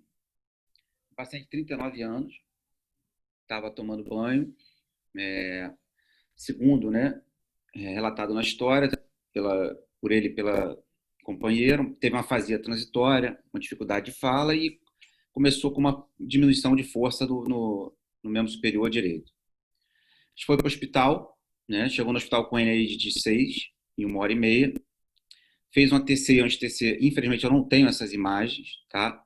E deu diagnóstico de oclusão da carótida interna esquerda extracraniana, tá? Foi feita a trombólise venosa por causa da janela, tá? E chamaram a gente para avaliar as imagens e fizeram a perfusão. Então a gente tem um caso diferente desse que foi apresentado pela Clécia, de um paciente que tem um ΔT curto, com NAID baixo, não tem tantos sintomas, mas que tem uma oclusão de carótida extracraniana. Foi feita a perfusão, tá? Faz parte do protocolo desse hospital, foi feita a perfusão. E olha a perfusão que esse doente tem com esse NAID baixo. Esses mapas aqui é o T-Max, esse em vermelho, o MTT T-Max, e o outro é o quê? Qual? Esse aqui de baixo? O de cima é o CBF? É CBF? Isso. Os dois são CBF? Não, são os 4. MTT, volume e fluxo. Aqui tá a perfusão completa. Certo. Então, o que a gente avaliou com isso, Olivia? Assim, a gente observa que, além de um comprometimento do hemisfério esquerdo, você tem um comprometimento da cerebral anterior direita. Uhum. Consegue? Ó, esse caso, o que acontece? Que você tá roubando.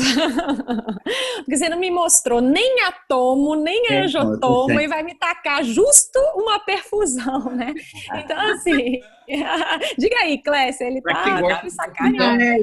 Você vê que não estava combinado, Então, a gente precisaria olhar a perfusão nesse caso, né? Então, se esses mapas são de CBF e CBV, estão me mostrando um core, esse azul aí extremamente baixo aqui, quer dizer, ele infartou o hemisfério inteiro, então assim, com NAID 6, quer dizer, não é possível. Então aqui já mostra que já não é muito bacana. E assim, se você tem uma oclusão na carótida extracraniana, se a gente for assumir que isso é verdade, você tem um delay da chegada do contraste no hemisfério. Então, por mais que que você faça correção de delay nas suas imagens, no seu pós-processamento da perfusão, invariavelmente isso aparece como vermelho e você interpreta como penumbra. E Guilherme, que é intervencionista, certamente já viu isso, não nesse caso, não estou falando exatamente desse caso, mas assim, quantos pacientes que ocluem carótida extracraniana e que não infartam?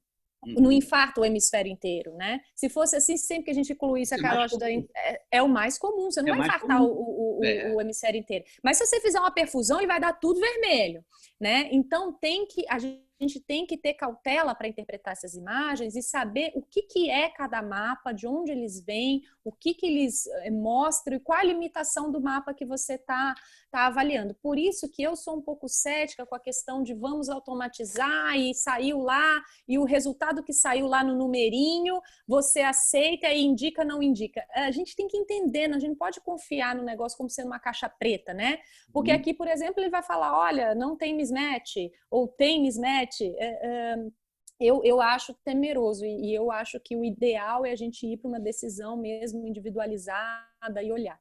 E core, não confie em core em perfusão, tá, gente? Você olha um negócio desse aqui todo azul, não acha que infartou tudo, não. Volta para sua tomo sem contraste e olha se você acha que na tomo sem contraste aquilo é real, né? Se você achar que a sua tomo sem contraste não tem esse infarto todo, não esquece a perfusão, esquece esse mapa e aí bola para frente. Então, e aí a gente ficou discutindo um pouco, né? E a gente sabe que o tratamento da possível dissecção, né, era uma imagem sugestiva de uma dissecção. Era dissecção. Né? Era paciente jovem, né? E a imagem era um pouco sugestiva de dissecção. Ficamos naquela dúvida. Normalmente esses doentes eles não são submetidos a isso, tem mudado um pouco, né? A dissecção é uma coisa que está indo um pouco mais além em termos de abordagem terapêutica, até tem uma abordagem de avaliação hemodinâmica mesmo, né? Porque o que a Lívia acabou de falar, a gente tem uma perfusão com aspecto, você tem uma dissociação clínico-radiológica enorme, né? Você tem uma TC que provavelmente está boa, né? Eu não tenho ela aqui, mas ela estava boa. Você tem uma imagem de uma dissecção e você tem uma perfusão desse nível. Com a perfusão, com esse aspecto que a Lívia falou, você está achando que o cérebro desse paciente foi embora. Né? Assim, é muito confuso. Então, a gente resolveu fazer uma arteriografia, né? Para avaliar um pouco o que estava acontecendo do ponto de vista hemodinâmico, né? Então, a gente vê isso aqui, na arteriografia. Isso é a injeção da carótida comum esquerda, tá? Isso é a injeção da carótida interna direita. O paciente não tem a 1 direita, né? Ele não tem a parte anterior do polígono. O que vai um pouco de acordo com o que a gente via na perfusão da cerebral anterior direita. E o que a gente vê pela injeção posterior da vertebral, né, é a cerebral média, isso aqui que a gente está vendo aqui, a comunicante posterior, e a cerebral média esquerda, né, sendo opacificada via comunicante posterior esquerda, mas a gente observa que tem uma diferença, né, aqui é um tempo já de arterial para capilar, é isso que eu falo da questão dinâmica, da gente conseguir observar isso. Para vocês terem ideia, a gente utiliza o tempo venoso na angiografia para determinar se existe uma diferença de opacificação entre os hemisférios. Né? Quando a gente faz teste de oclusão angiográfico, por exemplo, a gente deixou de fazer teste de oclusão neurológico, né? Quando a gente faz o parâmetro angiográfico, a gente utiliza o tempo venoso. Então, a gente observa que tem uma diferença nos tempos, né? E quando a gente faz o perfil, né, da injeção da vertebral direita, né, o que a gente vê? Olha o tamanho dessa artéria comunicante posterior. Então, o paciente tem uma dissecção, né, carotídea, a gente vai ver isso mais à frente, ele tem uma dissecção carotídea, vai ser confirmada pela angiografia. Olha o que esse paciente tem de polígono que está mantendo aquele hemisfério. E a gente faz o quê?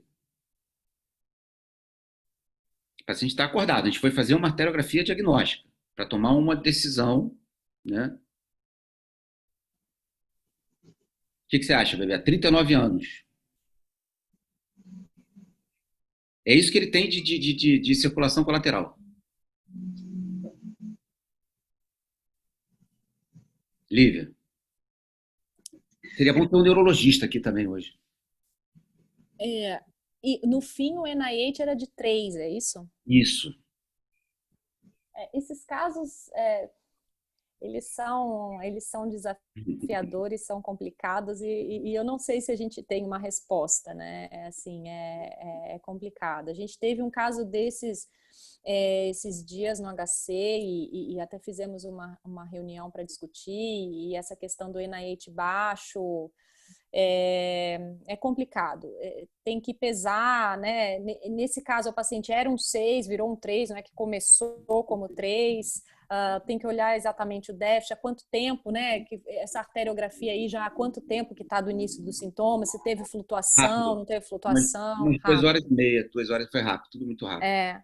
Pressão da paciente, né? Não, A gente tem que levar isso em conta. De um protocolo mantido no fluxo. Todas as decisões foram tomadas bem rápido. E não é o fluxo normal desse doente, né? Isso que você falou.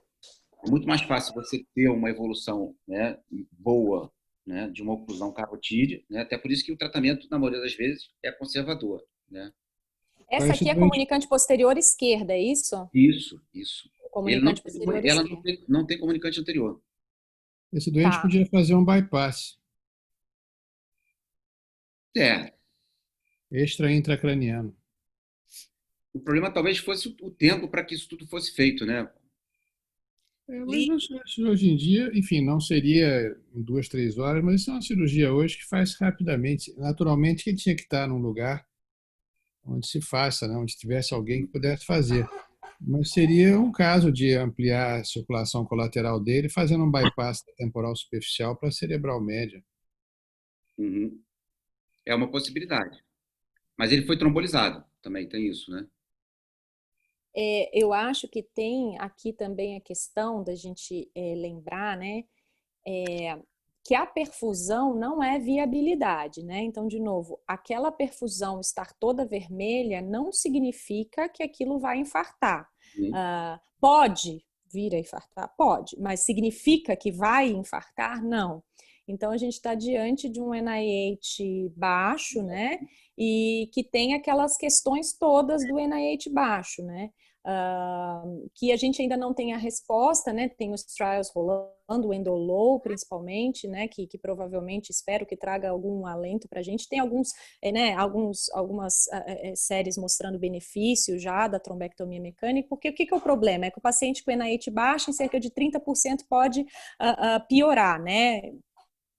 Pode vir até um déficit maior e piorar, e 30% é bastante, né? Então, aí que se pensa, faz a trombectomia, não faz a trombectomia. Nesses casos, tem até uma segunda discussão, que é faz a trombectomia imediatamente, quando tem um NIH de 3 e não teve flutuação, ou faz uma trombectomia de resgate, né? Se ela tiver uma piora, aí você faz uma trombectomia de resgate, né? Então, nesse caso... Essa opção aqui, né? Nesse caso,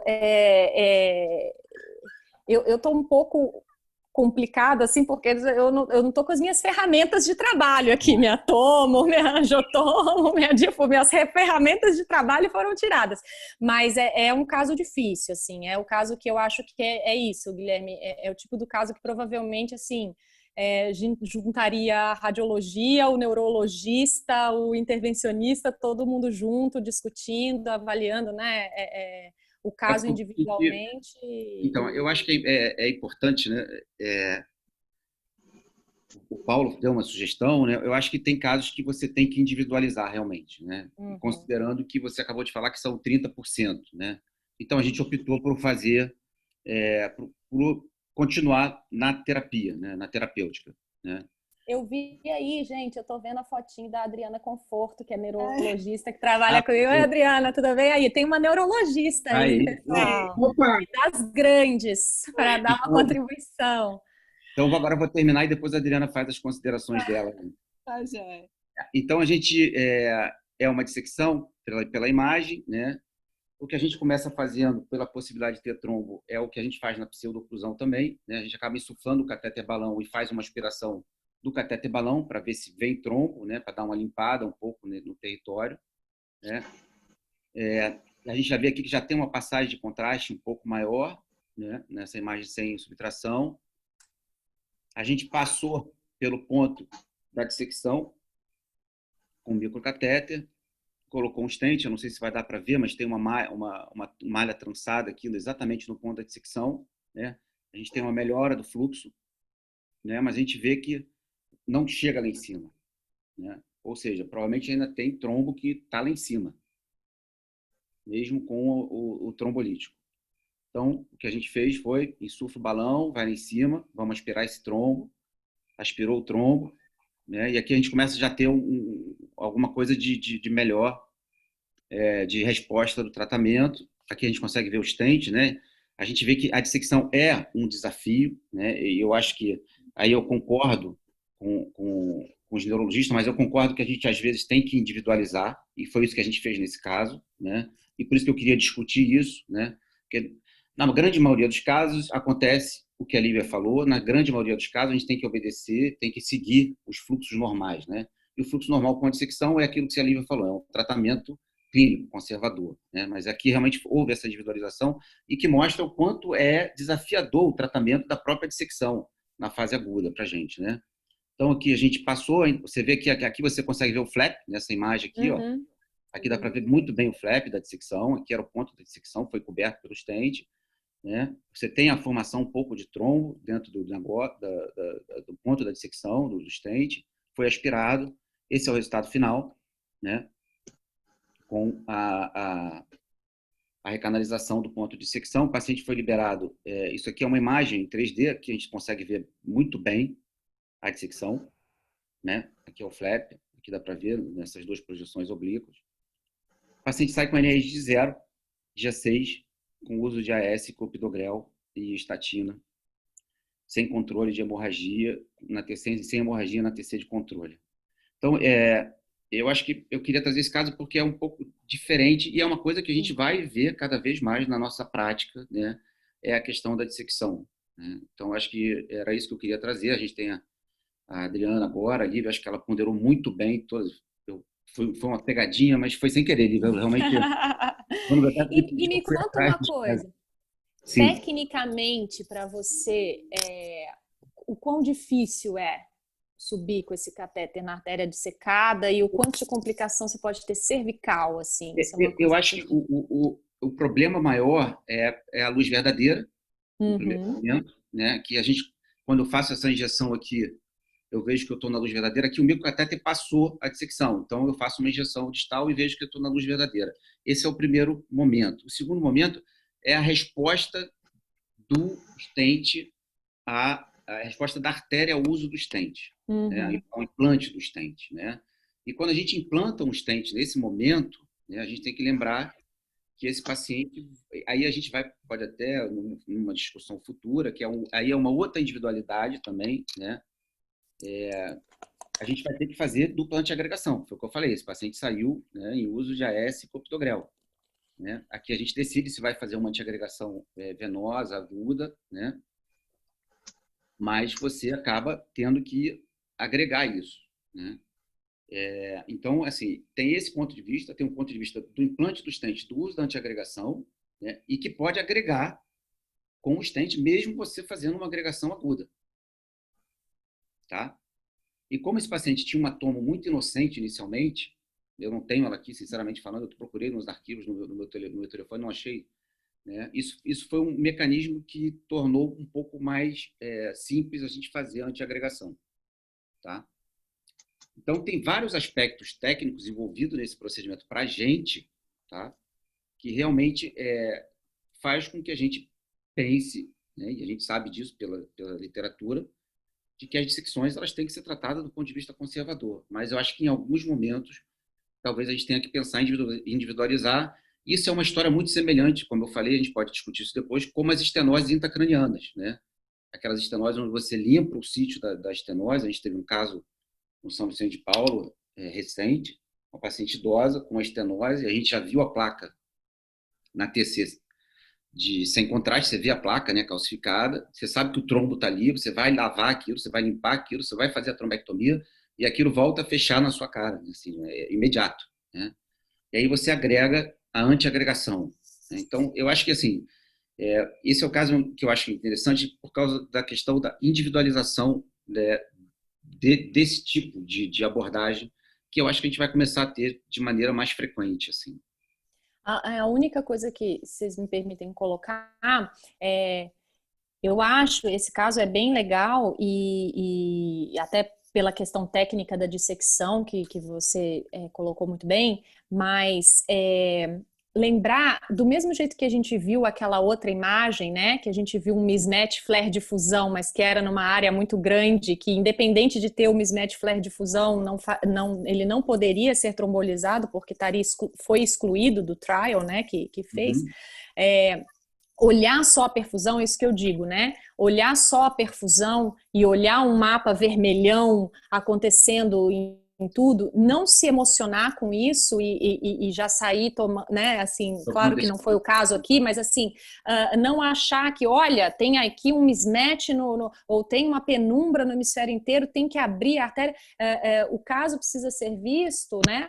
Olhando o NIH, qual é o déficit clínico, como é o core, porque essa perfusão, o NIH baixo, ele é um desafio, o NIH baixo na oclusão proximal, porque se você tem uma oclusão proximal, em tese, a área em risco é grande. Né? Se a sua oclusão proximal, em tese, a área em risco é grande e a sua perfusão vai te mostrar uma área em risco grande. Mas não quer dizer que a área estar em risco, não quer dizer que ela vai infartar. E se você tem um NIH baixo, é por isso que a gente ainda está sem resposta. Eu falo que eu brinco, né? Eu brinco com a Adriana, lá com o pessoal, que eu falo assim, gente, se algum dia ocluir o meu M1, eu não quero ninguém calculando meu aspects, ninguém fazendo perfusão em mim. É para abrir, pelo amor de Deus. Mas tem lá um PS, se o NIH for baixo, pensar duas vezes. Porque no NIH baixo a gente ainda não tem muito essa resposta, né? Então é isso que você falou, é individualizar, é avaliar a flutuação, avaliar como está a pressão do doente, eventualmente fazer teste, é avaliar o cervical, né, como o Guilherme falou, mas não se fiar só na perfusão de novo, porque ela pode te fua e te enganar, vamos supor. Eu sei que a Adriana quer falar, acho que é importante ela falar, só para retificar isso que você falou, Olivia, assim, a gente não faz arteriografia em todo paciente com dissecção. Primeiro, não, claro. Sem eu dúvida. acho só que, nesse caso, eu olhei muito mais para perfusão, né, dentro de uma coisa muito mais dinâmica, porque uma coisa que me chamou muito a atenção foi a cerebral anterior direita.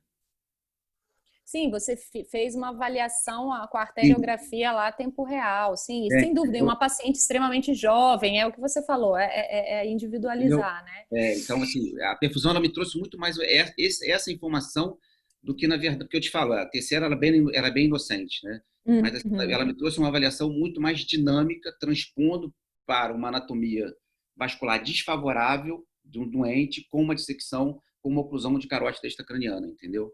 Sim.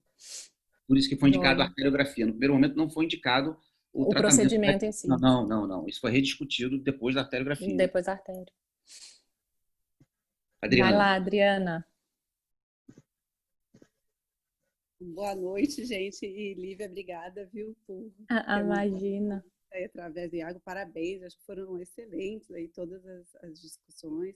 Esse caso é muito interessante e, assim, eu concordo com a Lívia. Eu, por exemplo, eu peço para os meus residentes não é fazer perfusão em paciente que está com janela de trombólise, é para ir trombolizar e acabou.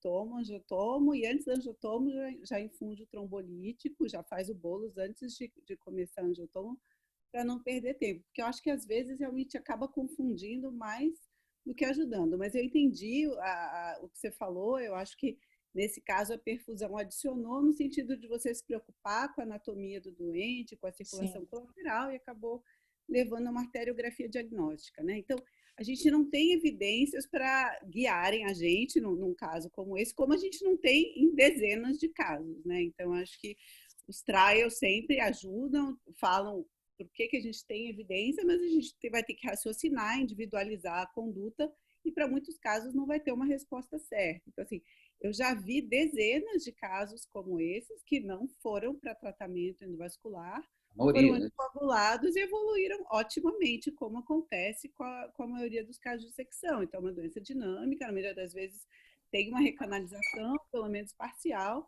e você tem uma reacomodação hemodinâmica e a maioria dos casos não evolui mal, né? Eu acho que uma coisa, por exemplo, que o Raul Nogueira, que é o intervencionista, costuma dizer, quando você tem um paciente assim com NIH baixo e está preocupado que ele tem uma oclusão e se você não tratar, se hoje, agora ele está com enaite baixo e de repente daqui a algumas horas ou amanhã você não vai mais poder fazer a trombectomia, provavelmente ele já vai estar com enaite alto e totalmente fora de qualquer janela e assim a gente não tem uma bola de cristal, né, para poder dizer, então, para a gente tomar decisão. Mas uma coisa que talvez ajude é avaliar clinicamente aquele paciente. Então, a tomo, que a Lívia mencionou, eu também queria muito ver a tomo, né, desse doente, para poder ajudar. A outra é ver a pressão arterial. Então, um paciente que está assim, nessa situação, digamos que a tomo dele fosse ótima, né, não tivesse lesão de hipertensão. Mas se ele começa a ficar muito hipertenso, que isso possa ser um indício de que ele está precisando recrutar um nível maior de PA para manter a perfusão e que ele vá descompensar, ou que ele tenha um risco potencialmente maior de descompensar no dia seguinte, ou daqui a algumas horas, ir para o enaite alto e aí não se tem tanto o que fazer. Então, isso é uma outra coisa. Outra é como se fosse um teste à beira do leito de colocar o paciente sentado, se possível até para andar, e ver se é uma piora do enaite, se é uma piora, se é a flutuação ou piora neurológica. Se isso não acontecer, que assim, pelo menos a minha postura é tratar clinicamente, deixar esse paciente em decúbito horizontal. Eu particularmente anticoagulo de secção, embora não haja evidências também para anticoagulação em dissecção. A gente tem um estudo que foi o CADIS, que foi negativo, mas, na minha opinião, pela metodologia do estudo, ele não me convence de que não tem benefício anticoagular de secção, né? Então, se não tiver, se essas alterações não forem presentes, eu fico mais tranquila de tratar clinicamente. Mas se é um paciente que está hipertenso, 60 doente, o enaite vai de 6 para 10, aí eu acho que é um paciente que vale a pena considerar a possibilidade de um tratamento endovascular. A minha angústia é só em relação ao stent num paciente trombolizado. Então, mesmo que ele não tenha um infarto extenso, que o risco de hemorragia seja menor, para mim, como neurologista, é muito difícil fazer uma dupla antiagregação antes de 24 horas de um paciente tomar RTPA. E eu já vi casos de colegas que fizeram, que colocaram stent, por exemplo, até por átero, não por dissecção, e foi uma catástrofe absoluta. O paciente evolui com hematoma intraparenquimatoso grave. Os hematomas associados ao RTPA são dificílimos de tratar. Você pode fazer neurocirurgia, repor tudo que é fator e tudo, e aquilo continua sangrando, é super difícil. Então, assim, stent em paciente trombolizado, eu realmente não tenho coragem, assim, entendeu? Talvez, eu tenho outro, mas eu tentaria não colocar. E eu acho que seria pouco provável ter sucesso esse procedimento se você não colocasse o stent. Eu acho que ele rapidamente ia fechar de novo, então não ia adiantar. E você vê que tinha trombo acima da dissecção, né? A gente teve que aspirar, a gente teve que voltar. Em relação à questão da átero, né, a gente tem evoluído muito quando a gente coloca o stent carotídeo. Eu até apresentei um caso, quando eu falei sobre a trombectomia mecânica recente que a gente teve. Eu até liguei para o Franzer para discutir no meio da sala, por causa, né, a gente acompanha muito, porque como é o que a gente está conversando aqui, né, Adriana? Assim, esse não é o dia a dia, com certeza. Você vai ver 10 casos que você vai anticoagular e que vai evoluir bem. Esse é um caso, né? E o que a gente tem visto na átero é que a gente tem colocado só em mono, né? Mesmo em pacientes trombolizando, a gente tem conseguido, a gente pode botar o no segundo momento, que é o ideal, né? Quando você permite o uso da antiagregação. Mas, por exemplo, esse paciente também, que a gente fez a trombectomia de uma cerebral média por aterosclerose de carótida esquerda, de bulbo, quando você fazia o controle intracraniano, a estenose ela tinha um significado hemodinâmico, né? Então, você tinha que pensar em colocar um stent ou fazer uma angioplastia, que é uma coisa que a gente pode fazer, com risco de você quebrar uma placa e ter uma placa subindo de novo, né? Mas o que a gente tem evoluído muito é para a questão da monoagregação com stent de carótida apenas. O que realmente é um desafio, né? E o Raul tem protocolos, o pessoal de Montpellier tem protocolos. Eu acho que é a questão da dupla antiagregação com stent na estenose intracraniana e o RTPA. Aí eu acho que assim, é o limiar do que a coisa pode dar muito ruim mesmo. Eu acho que é uma coisa que a gente ainda não conseguiu ter realmente uma certa liberdade com uma do stent carotídeo, com a monoagregação, do que o stent intracraniano. É um outro passo que a gente tem que evoluir realmente. Mas eu concordo plenamente, isso é um caso atípico. Esse aqui. E eu deixaria essa glicemia super bem controlada, tudo que desse para fazer para evitar sangramento, acho que assim. E deu certo, né? Porque esse paciente foi de alta Coenect 0, ele não sangrou, e você fez a dupla de agregação num paciente trombolizado, né? Quer dizer, não dá para colocar isso como uma regra não, de jeito nenhum. Mas eu falei e acho que assim, tem individualizado. Um ótimo cuidado depois para todos os outros preditores de hemorragia pós-trombólise e tentar controlar, né? Tanto o PA, a glicemia. Hipotensão, sim. Guilherme, o Dr. Paulo Liemar quer fazer um comentário sobre a cirurgia de anastomose carótida externa e interna, né, nesses casos? O Luiz Alberto, um caso desse para fazer anastomose, realmente o Guilherme tem razão que fazendo uma fase aguda é complicado, você não tem estrutura, não é todo lugar que tem quem faça, enfim, não é uma cirurgia que se possa fazer em fase aguda. Até poderia, se por acaso estivesse num lugar que alguém fizesse e tal, mas não é em geral, quando a gente faz, é o doente que tem um equilíbrio, quer dizer, há uma pequena circulação colateral, em que ele consegue sustentar uns dias, uma semana e tal, e você faz, mas no mesmo dia é mais difícil. Mas se ele tem uma circulação colateral insuficiente, você faz um bypass e o resultado é muito bom. E agora eu ia perguntar o seguinte, eu perdi o início da aula, da apresentação da Lívia. Quais são os critérios que vocês estão usando para um doente já com mais de 12 horas de AVC? É o mismatch, é o quê? É mismatch clínico, radiológico, é tomografia e ressonância, mismatch entre os dois? Qual é o critério que vocês recomendariam? Então, acima de 6 horas do início dos sintomas, o que está no guideline de 2018 é a gente utilizar os critérios de inclusão de um dos 2 trials que foram positivos nesse sentido. Tem o trial DAWN, que fez o mismatch clínico radiológico, que seria um NIH alto para um core pequeno e o core visto na perfusão ou na difusão, ou o critério do trial DEFUSE, que foi o mismatch na perfusão, um core pequeno com uma área de penumbra grande.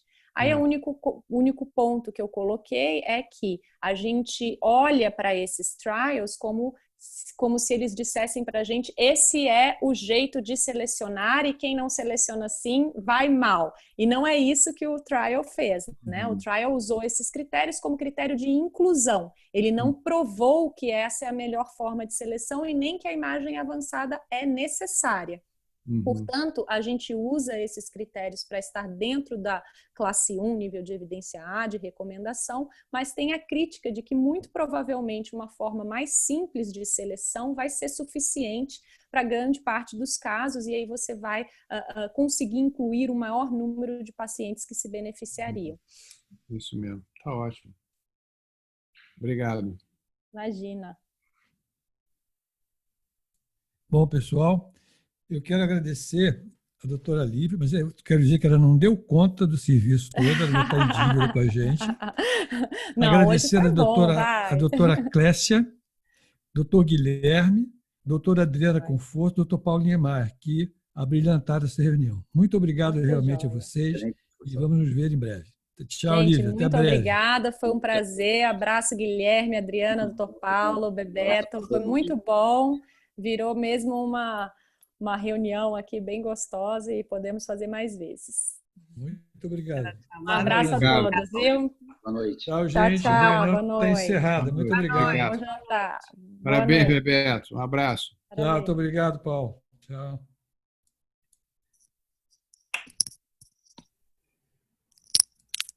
Guilherme? Oi. Eu queria te ajudar para botar você apresentar no Keynote. Você não está usando o Keynote? Estou. Então, é assim, ó, você aperta. Eu estou para falar isso, e no Keynote aperta em preferências, apresentação, aí vai apresentar assim, mostrar ponteiro de mouse quando o mouse se move. Peraí, preferências?